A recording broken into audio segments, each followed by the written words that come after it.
Drum la deal și drum la vale îmi fac veacul tot pe cale.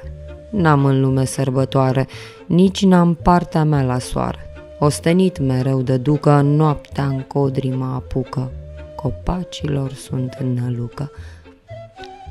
Dând peste aceste versuri dintr-o doină din Valahia, găsită în poeziile populare române adunate de Vasile Alexandri, m-am și dus cu gândul la felul omului ce avea să ne iasă în cale nu de mult.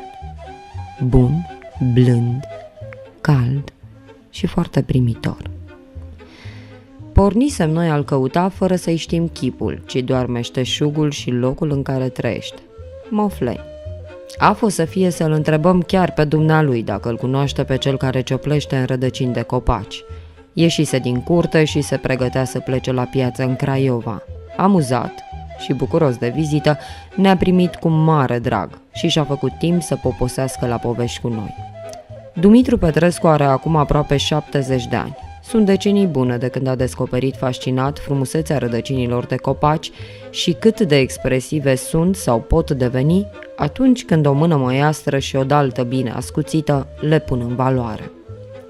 Ca să ne facem rapid o idee despre munca sa, ne-a adus la soare o mulțime de rădăcini, adunate de-a lungul timpului, majoritatea lucrate, figuri de panduri sau parcă desprinse din basmele românești. E bucuros de fiecare, parcă ar fi parte din familia sa. Vârsta nu-l mai lasă să adune atâtea rădăcini pe cât și-ar dori și nici să lucreze prea multe, dar nu a diminuat cu nimic uimirea pe care o trăiește atunci când le privește. Le consideră ființe vii și este fericit că le poate prelungi viața. Ani buni, rădăcinile sale au bucurat și privirile vizitatorilor Târgului Meșterilor Populari de la Craiova. Pasiunea este mic. Mi-a plăcut desenul, dar a apărut când eu am plecat în Târgu Jiu. Plecat cu familia în Târgu Jiu și acolo șansa mea a fost că am întâlnit un domn profesor de arte. Nu l-am, și necazul meu, adică mi-a fost necaz că nu l-am contactat. Mi-a fost rușine să-l acostez și să... Și ce am văzut acasă la omul ăla a rămas, că m-a luat după dânsul, mă duceam copiii la Jiu. Și m-am luat după copii, după dânsul cu copiii și am văzut unde șade.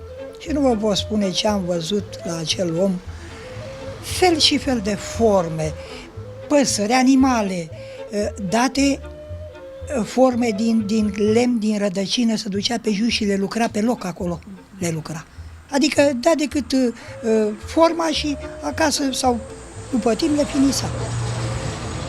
Și atunci, plăcând un desen, mi-a plăcut desenul, eu am ajutat familia și făceam modele din sticlă, se făcea imitație de coaje de pom și am și acum o pasăre care o țin minte din anii 72-73 făcută. E un vultur. Și cu care îmi câștigam plusul de existență, că decât eu lucram soția mea. Și de atunci, ăla a fost începutul desenului. Mi-a plăcut de mic și am desenam orice, mai rog copiii ai mici. Orice, după farfuriile de mâncare, după canele de marmură când era la copii. Le-am desenat copiilor fel și fel de păsări, animale, le-am făcut camera lor și săluța unde se jucau cu forme din astea, ce le găseam și mult copiam, că idei sunt, dar mai greu de pus în practică. Pentru mine era mai ușor modelul, că lucram 3 ture, eram obosit, aia făceam în timpul liber. Și după aia a continuat, văzând ce iasă, a mers mai mult, am început să caut, să colectez. Deja am din anii 72-73 lucrări care le-am păstrat. Le-am scrisasem pe ele și Târgu Jiu. Dar ulterior ideea mi-a scăpat, adică și n-am mai pus nimic să semnez nimic. Păi cred că am peste 1000 de exemplare, au ajuns în toată țara, poate și în străină. Am trimis și în Canada mulți prieteni care i-am plecat acolo. Au plecat părinții la ei și mi-au cerut să le dau câte ceva. Și în America au avut iar pe cineva care... Dar nu le-am semnat. Barem când am început să particip la festivalul ăsta la Craiova, la Târgul Meșterilor Populari, am avut 2 persoane care m-au îndrumat, adică 3 au fost. Doamna profesoară, care era Roxana Popescu, și domnul Bratu, și de la creație era domnul Enache. De la Casa Băniei, de la secția de etnografie, care tot prin, adică, cred că domnul Bratu, nu știu, care a fost m-au băgat în față, cum să zic, m-am băgat la înaintare, cum zic eu. Și de atunci am început, nu mai țin minte câte ediții, cred că 14, 12, 13, 14 ediții am participat și eu. Da. Iar pentru această perioadă ați fost meșter popular, nu? Da, păi așa era și inscripționarea, sau cum era, am avut, cred că le-am și acum, îmi plăcea să le colectez afișele și scria numele și scria pe meșter popular. Mi-a plăcut. Făceați cu totul și cu totul altceva. Cum vă priveau oamenii la târg, ceilalți meșteri? Mulți nu le plăcea. Depinde și de calitățile omului, adică cum vede o lucrare sau știu eu, cum aprecia. Așa face și aprecierea, pentru că lucrau mult mai bine. Erau poate profesioniști, unii erau chiar aveau institutul de arte. Așa, eu ce eram? Meseria mea a fost lăcătuș, am fost. Am făcut o școală tehnică, nu. Dar mi-a plăcut, dacă puteam să fac și o specializare, cel puțin că zice teoria, să mai fi făcut, poate că era mult mai bine. Dar n-am apucat. A fost greu, cu 3 copii a fost greu ca să...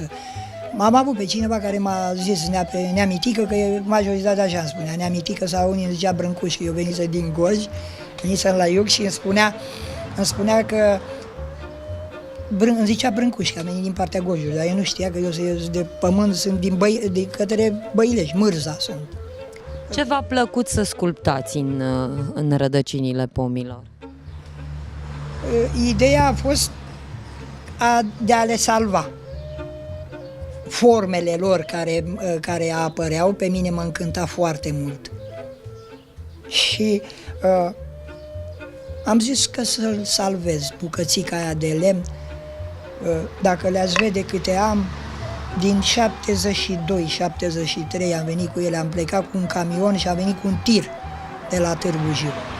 Că mă duceam și colectam, eram aproape de Jiu, lângă Ecaterina Teodoroi acolo, și aveam de unde să colectez. Mă duceam pe defileu la Jiului când eram liber și colectam. Am venit cu ele, dar le-am dus la o bătrânică pe Severinului, acolo la Târgu Jiu, către Bârsești, și mi le-a băgat pe foc. V-ați lăsat până la urmă condus în creație de forma rădăcinii. Da, m-am lăsat. De fapt, pentru ele am căpătat o pasiune. Păi dacă eu mergeam pe jos de aici până la Iug și luam un lemn și le executam până acolo. Când veneam, luam altul, că veneam pe jos. Că nu erau autobuzele atunci, pe perioada respectivă, era greu. Și plecam pe jos, soția, am angajat-o până la urmă cu mine și ea pleca cu autobuzul să stea până la punctul B. Și eu, și mă cunoștea toată lumea, bă. Dacă nu mă cunoaște, zice că nu sunt, că ăștia, zice, cei care creează, și aia zice, nu, și pictor, și aia zice că are ceva la... Da, cum e un reductor care e un dinte rupt acolo și face probleme. Așa și la mine. Și, pe urmă, venind, cum zice, o pasiune, e ceva legat de eu noaptea mă scol și mă apuc de lucruri. Dacă ați vede ce să facem în bucătăria asta, aceea că soția când mă vede e ceva de groază, sau copiii. Că ce faci, mă, că lasă-le, mă, zic, că ui de toate necazurile, asta, eu pe mine mă consolează, mă face să uit de tot ceea ce mă înconjoară, nedreptatea asta, totul ce s-a distrus. Și nu văd pe nimeni care să să sprijine pe cineva, pune bețe în roate. Eu am vrut să ies și eu am scos și eu un bănuț suplimentar acolo, te pune la taxă. Dacă mă prinde poliția cu dalta asta, că eu așa boală, m-a oprit. Că ce fac cu ea? De ce umblu cu dalta pe ea? Că ce pot să fac? Zic că nici mă judecă. Mă arestează imediat și e condamnare. Zice că armă albă nu consideră. Sau cam așa ceva. Și Deci, practic, umblați înarmat cu dalta tot timpul. eu nu pot să plec fără ea, nu pot să plec fără o bucată de lemn, nu știu dacă văzură că plecai la piață și luai 2 bucăți.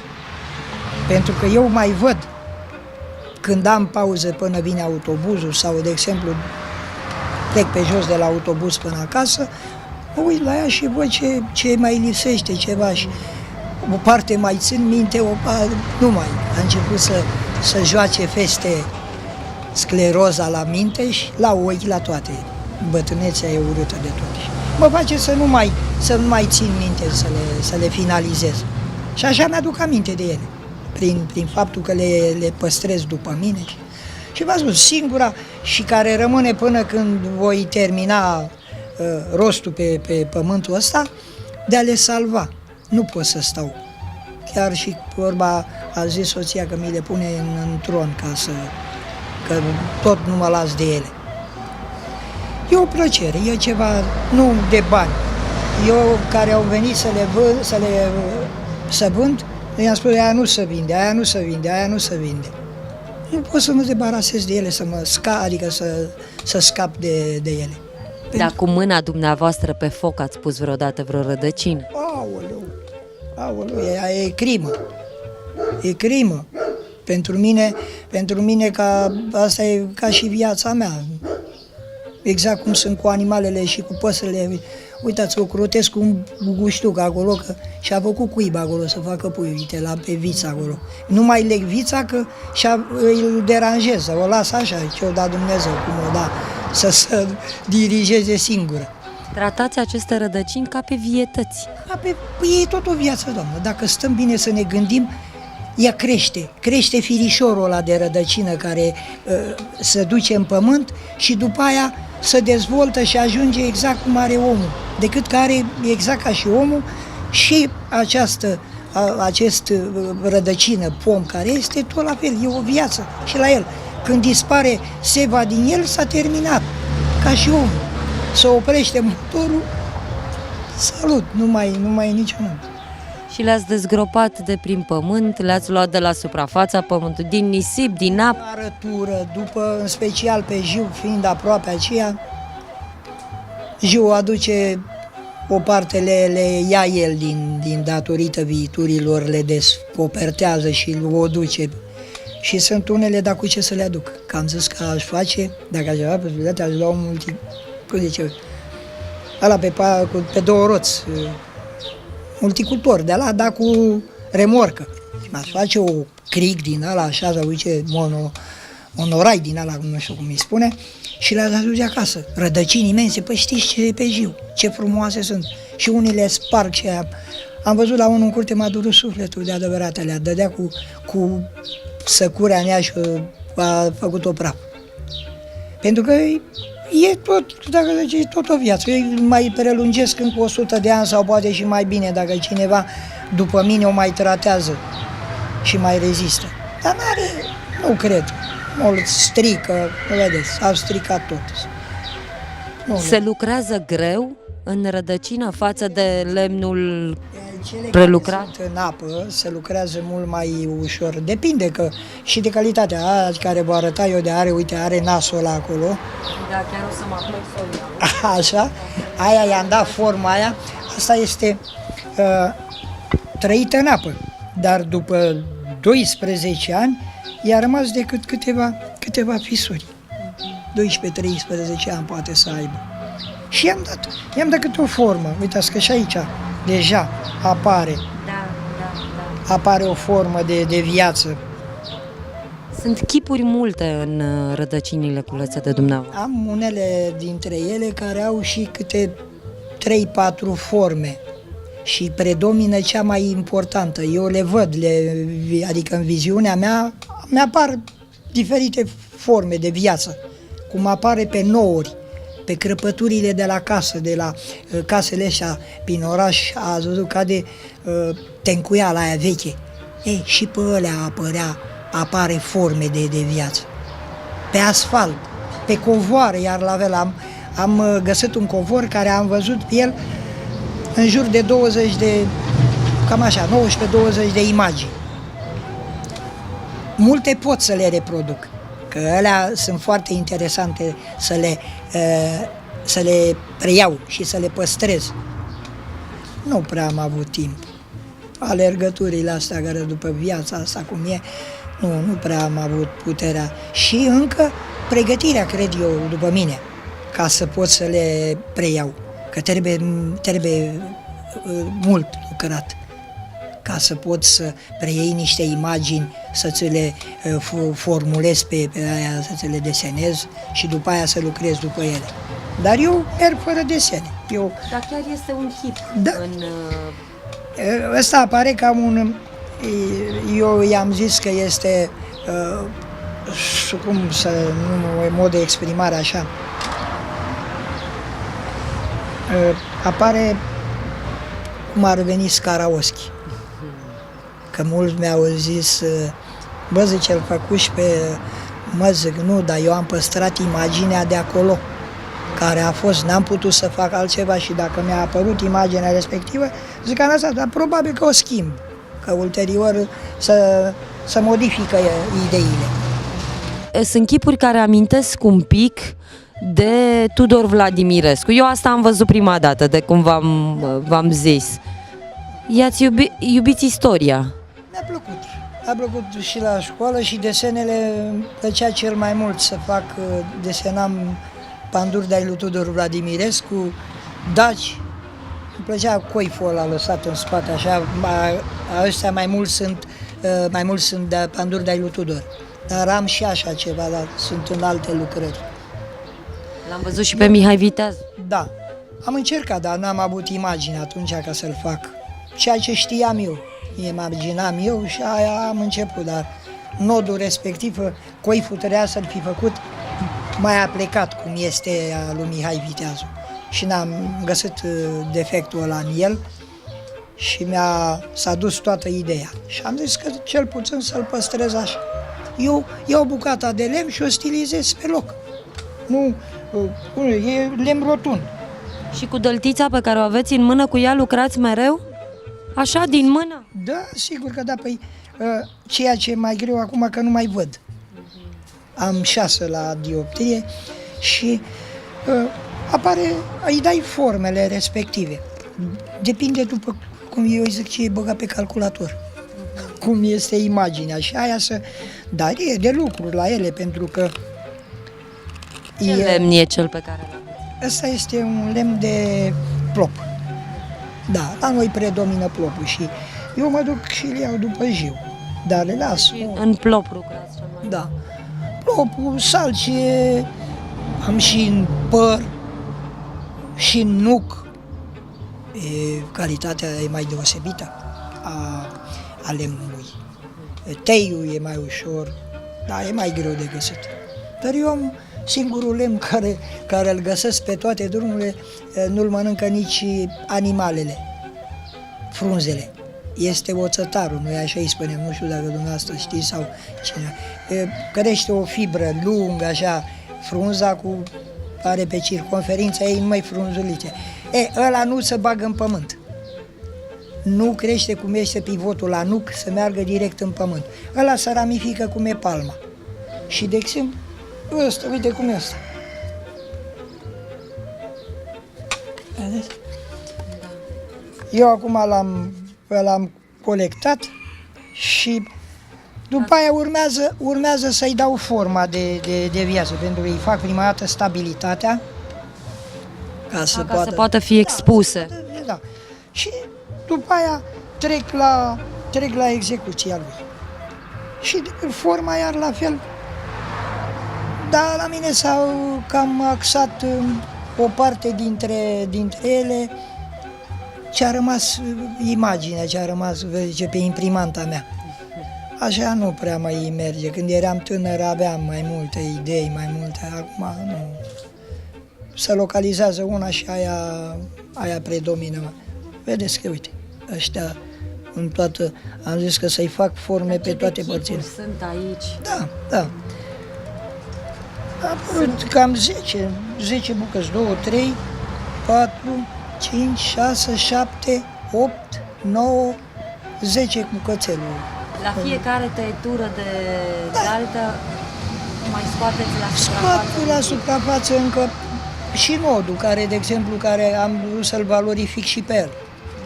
Ciotul care era rupt, care era terminat, ăsta am păstrat și am făcut, am văzut imaginea ca să păstrez forma la haină, el apare cu plete, pasărea respectivă, că am văzut pe Animal Planet, am văzut că era vultureia cu coamă, cam așa ceva, nu știu cum le. Și sunt multe, rămân în imagine de la diferite filme sau, mă rog. Și aici ce ați imaginat? Aici în asta poate să apară și o reptilă, ori o pasăre, că mi-a scos ideea nodul acesta. De pasăre pot să îl stilizez.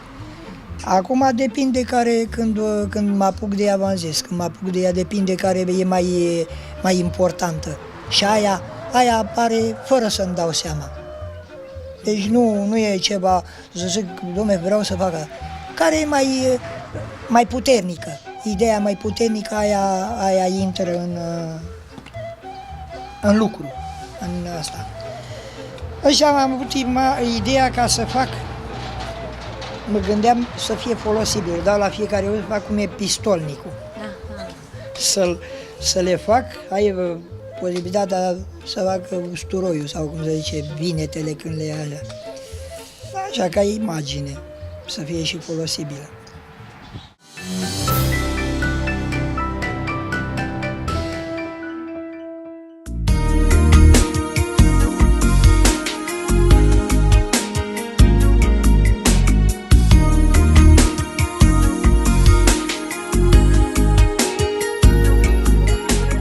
Ocaziile speciale din viața dumneavoastră, Jeunesse Decor vă realizează cele mai frumoase decoruri. Plăcerea de a vă oferi clipe de neuitat. Jeunesse Decor. Alege întotdeauna tinerețea. Prima școală primară și gimnazială bilingvă din Oltenia se lansează la Craiova începând cu anul școlar 2016-2017. Școala româno-britanică își deschide porțile cu 2 clase pregătitoare și copilul tău poate fi unul din cei 28 de elevi ce vor învăța cu drag, obținând excelență în educație. Pentru detalii și preînscrieri accesează www.școalabritanică.ro sau sună la 07 Educație.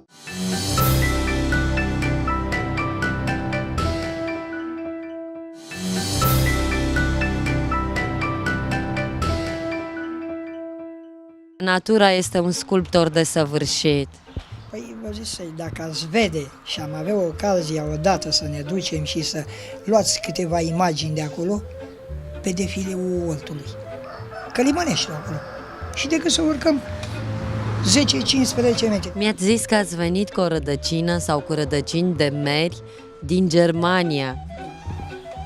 Prima dată când m-am dus, eu am luat lemne după mine, în Geamantan. Ăștia au luat mâncare, colegii care au fost cu mine și când au văzut la vamă nemță lemnele, s-au întrebat, dar am avut translatorul, zice, făcea brâncuși ce lucrează în lemn. Păi nu vă spun ce mi-au adus, câte materie primă ce mi-au adus acolo și le-am făcut. Mi-au adus dumnealor și lianți, că aici nu se găsea 7-8 feluri de soluții. Acolo, da, merge, să sprijină, de ce a plecat Brâncuș? N-a putut să satisfacă. Și câți avem oameni talentați. Păi eu zic că în zona noastră s-au născut foarte mulți oameni de vază, cum avem pe Erin Coandă, avem actori de vază, Neamărin, e tot în zona mea, că de la Mârza am 8 km până la până la Coanda avem 4 km și până la Băilești avem cam aproape 20. de kilometri. Ce? Sau și în țară, dar la noi, în partea noastră, și câți. Avem și actori buni, avem și scriitori și tot zona noastră. Bine, că în toată țara, dar România e, adică eu mă mândresc, eu puteam să rămân, dar nu pot. N-am putut să las țara, să las pe mama și vorba locurile natale și să te duci acolo. Suntem slugă. Am fost la ei și când am venit cu vorba de Germania, când am fost acolo și am văzut zona asta unde am fost eu, ce materie primă au, am luat și le-am pus în nămol, am zis că le și prind, dar 2 mi-au rămas. 2 dintre ei mi-au rămas, unul are flori acum. Unul s-a uscat, n-a prea mers, așa, meri. Mi-a plăcut forma aia care vă zise eu. De formă specială. Uite, aia de acolo. Uite, asta mi-a plăcut cel mai mult și e cea mai veche. Cea mai veche. Cred că are, să nu exagerez, 20 și ceva de ani, 25 de ani. Și bastonul care vi l-am arătat acolo, iar la fel, e peste 25 de ani. De pe unde le-ați cules? Asta de la Târgu Jiu, după Jiu l-am găsit. Și să vedeți că care sunt, predomină, nu-l las până nu ajunge cât de cât în stadiul de aproape de finalizare. Asta tot a mai rămas. Că, dacă am avut posibilitatea de a-mi tratat-o un pic și acum se menține. Am găsit o lucrare, o am și acum desenată în cărțile ale mele, le zicea Himeră și era o întruchipare de om cu alure de animal. Avea o imensitate de picioare, nu știu să zic așa, cred că 10-12 fibre de alea care îi improvizau picioarele. Și zicea, era interpretat acolo Himeră. Eu n-am putut n-am știut că trebuie să fii pregătit un pic, să le dai denumire. N-am avut posibilitatea, puterea asta de a le da denumire la toate. Unii dintre ei, de exemplu, mi-au zis asta ce e Statuia Libertății. Aș aduce un pic un critic de artă care a venit acolo, iar mi-a dat o pasăre care spune Căutări. Aia eu vă făcusem cu cap rotativ și schimba direcția în mai multe părți și spunea că asta ce este intitulat, ce pot să o intitulez Căutări, că caută să se orienteze pentru viață, pentru prădătoare, ce așa e și omul, cel care se uită, se ferește. Și eu lucrările mele, să știți că n-am putut să le fac să fie vesele. Nu mi-a ieșit nicio lucrare veselă. Mi-a ieșit tot lucrări triste, lucrări... Eu cred că și de viața asta, că dacă a fost la 16 ani să rămâi fără sprijin moral, material, am fost tot supărat, tot necăjit, batjocorit, bârfit și e greu. Am avut un singur cel, să-mi fac o familie, un cămin, să-mi am copii, dacă eu n-am avut frați. Au murit, am fost dornic să mai. Am avut 3 copii, greutățile m-au luat de tânăr. Și dacă n-ai pe cineva să te sprijine, vă zis eu, mi-a promis mulți, hai dom'le că facem rost de material, de substanțe ce vă trebuie. Nu, promisiune. Tot singur ați rămas cu rădăcinile dumneavoastră. Da, tot cu ele și cu ele îmi petrec veacul, cum se zice, viața până la, vă zis eu, dumneavoastră, până la terminare. Și aveți și rădăcini la rândul dumneavoastră bine înfipte în pământul ăsta pe care ați trăit și pe care ați ales să reveniți? Sigur că da, păi nu, e, cum să vă zic, e sângele care nu se poate schimba. Tatăl meu care m-a văzut mai în vârstă ca mine, zice, bă, tu seameni cu taică-tu. Tata meu m-a văzut car cu boi, căruță cu cai, se făcea la lucru manual, când eram în clasa 1. Și vă dați seama, Mi-a făcut sobă de foc, făcută din tablă, care mergea. Era miniatură, dar mergea. Punea foc în ea. Și i-a plăcut desenul și tăticul, iar la fel de mic, adică fiind eu mic, și zice că de la dumnealui am moștenit așa ceva. Dar dacă n-am putut să o mai cultiv un pic ideea asta sau dorința asta a mea de a face ceva, să o fi cultivat un pic. Ați cultivat cumva lucrul făcut cu sufletul. Da, alea aveți dreptate. Mă doare sufletul câteodată când nu pot. Am găsit și în Germania am găsit un lemn care n-am avut cum să-l iau, nu m-am putut despărți de el și acum știu, după 6 ani m-aș duce în locul respectiv și l-aș găsi acolo. L-aș găsi. Precis, pentru că ei nu ia nimic din păduri. Ei totul lasă jos, nu le ia de acolo. Putrezesc acolo, eu cred că este și ceva pentru formarea stratului respectiv, îngrășarea pământului. Pentru că și lemnele de la meri le toacă și le lasă pe jos, pentru îngrășarea pământului și mărirea stratului, pentru că acolo e zonă de munte, adică e stâncă. V-am zis, forează și bagă-le atâta cum, nu știu cum că vă arătai, e la dumneavoastră acolo. Aia. Ea e prinsă decât pivotul ăsta băgat în gaura aia în pământ, forat în stâncă, și ăștia se prind printre stâncă, sunt fibrele care se prind printre stâncă. Și au imensitate de astea, de plantații, avea persoana 180 de hectare.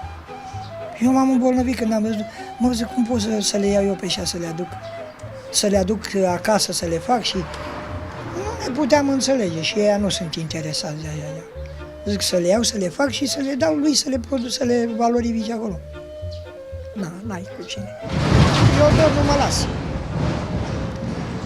Nu pot să mă debarasez sau să mă las de așa ceva până când la final. Cu rădăcini până la sfârșit. La sfârșit.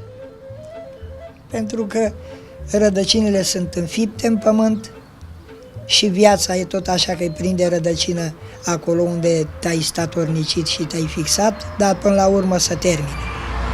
Ca și la pom, putrezesc, pomul cade, s-a dus. Ia viitura rădăcina. Viitura rădăcinile așa și să termine așa ca și viața. M-am zis eu. Toate au viață. Eu încă la mine gândesc că mai trăiesc. Pentru că dacă de nu le întâlneam eu, putrezeau, le băga cineva pe foc. Așa la mine trăiesc, încă au viață. Ele au umblat mult de tot și vor umbla cât eu fi, că voi trăi, ele se deplasează. Trag speranța, zice, speranța moarte ultima. Zic că poate o găsi un om al lui Dumnezeu care să mă sprijine. Nu sper deloc. Totuși trag speranță și acum la vârsta asta. Zic că dacă o fi să fie mai lungă, ce fac? Așa o prelungesc și eu cu ideile astea, cu transpunerile astea pe care le fac eu.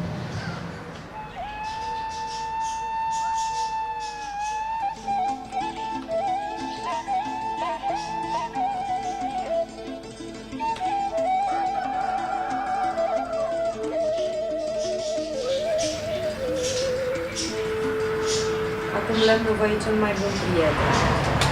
Dacă nu credeți că v-am zis, atâta de mult mă liniștesc, eu fac mâncare și în momentul până când se face mâncarea, că am lăsat-o și am ars-o. De multe ori am ars-o și am întâlnit fiind cu probleme cu sănătatea, m-am dus la farmacie și vorbeam că stau de vorbă, cum mă vede, mă văd cu câte un lemn și mă apucă de vorbă. Și vorbeam cu o doamnă farmacistă și îmi spune, zice, neamitică, fii cu minte, vezi de treabă că și noi punem mâncarea și o ardem dacă nu, zice, trebuie să stai în bucătărie lângă mâncare. Și de atunci m-am învățat minte. și stau în bucătărie, stau în aia și iau, până când se fierbe aia, iau bucățile de lemn și dacă m-ați vede odată să le vedeți cum trebuie să-i plătesc și proporția și de aia mă uit în toate direcțiile, să apară cât de cât, să apară plăcut. Și ce fac în bucătărie și vine soția și când vede ce e acolo, fai de mine, mi-a luat-o. Și lemnul v-a însoțit mereu, nu? Dacă vă zic În delegație. în delegații am fost la Reșița 4 luni de zile și era Bârzaua. Am făcut acolo la lucrări ce nu vă pot spune. Găsam pe Bârzaua salcie, rădăcini și aveam șansa că oamenii ăia mă lăsa, nu mă punea la muncă. Mă punea și făceam lucrări. Am găsit că eu dacă am fost singur, n-am făcut armata că eram susținător de familie. Și găsit un ofițer de la comisariatul militar și acum ai încurcat-o, te iau în armată acum, că să faci lucrări de ăștia. De unde? S-a făcut bârză de mine și mi-aducea materiale, să învățaseră, mi-aducea materiale și le făceam lucrări. Le făceam.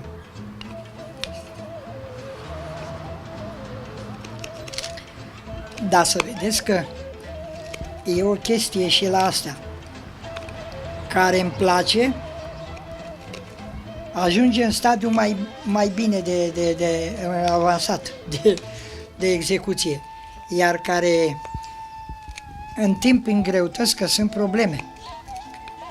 Ori nu este, ori materialul e mai greu și atunci revine,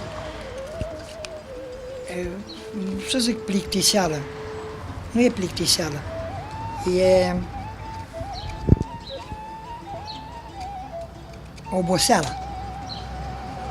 Și sunt perioade când schimb, trec la desen. Sunt perioade când, nu vă spusei, sunt perioade când las și desenul, las și pe astea și trec la lut. Și în lut ați început încoace la bătrânețe să lucrați? Da, am și niște alea, dar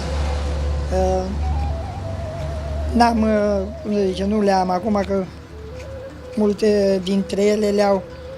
Am avut o fată care a plecat în Franța și mi le-a luat. M-a ajutat.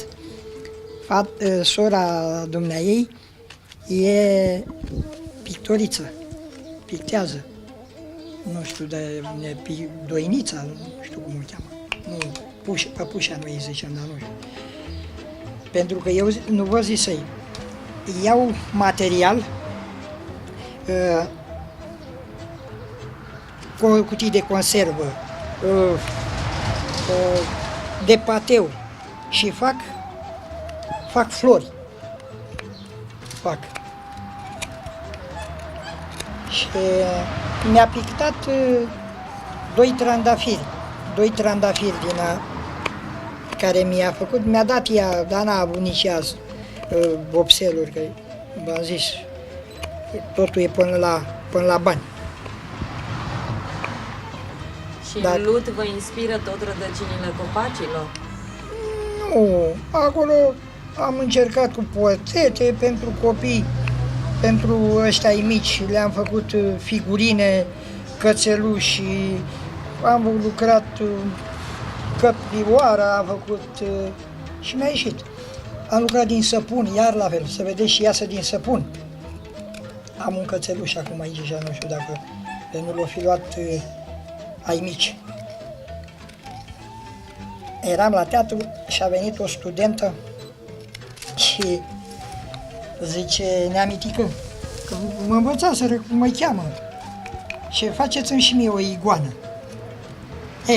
Nu vă pot spune că atâta de frumos a ieșit iguana, încât fata aia, dar cum se strângea pe lângă mine, exact cum era dacă l-ați văzut pe ăla de la Cluj sau nu știu de unde, cu demodelează sticla. L-ați văzut? Da, era la târg. Așa se strângea, era o perioadă când mă duceam și eu pe la lui, că rămân impresionat de formele care le face. Din asta. Și pe urmă am început și eu am zone aici așa la mine, care l-am testat de multe ori, și al meu din grădină. Aici se făcea sobele de teracotă, decât să mai băga ceva nisip, nu știu ce să băga, în orice caz, adăuga ceva în el și făcea sobele de teracotă la fabrica asta de cărămidă. Și când am câteodată, pun mâna și îmi iau mușuroiul de cârtiță, e cel mai bun.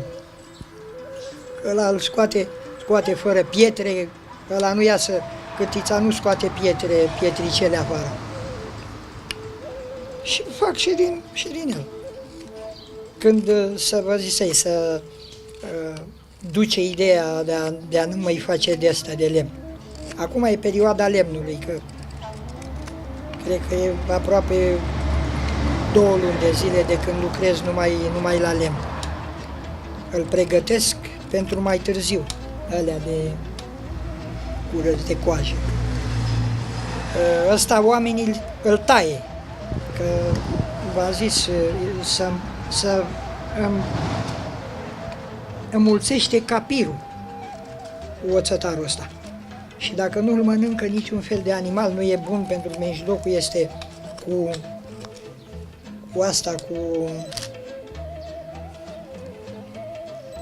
cum e floarea soarelui, tulenii de floarea soarelui. Pe mijloc au măduvaia albă. Ei, așa e ăsta. Aici, în mijloc, când crește, are miez și nu-i lemnul așa de bun. Dar totuși calitatea în pământ, extraordinar. E plăcută și să face, de exemplu, când se tratează, îngălbenește, când îmbătrânește el, ajunge spre maroniu, culoarea lui naturală, îmbătrânirea. Și ăsta e mai ușor de scos pentru mine. Acum nu mai pot. Dar nu renunță. Continuă să lucreze și să se țină aproape de o lume frumoasă, cea a creatorilor, pe care îi respectă și îi privește cu ochi admirativ. Ar fi vrut să aibă timp și putere pentru toate, cât mai multă vreme.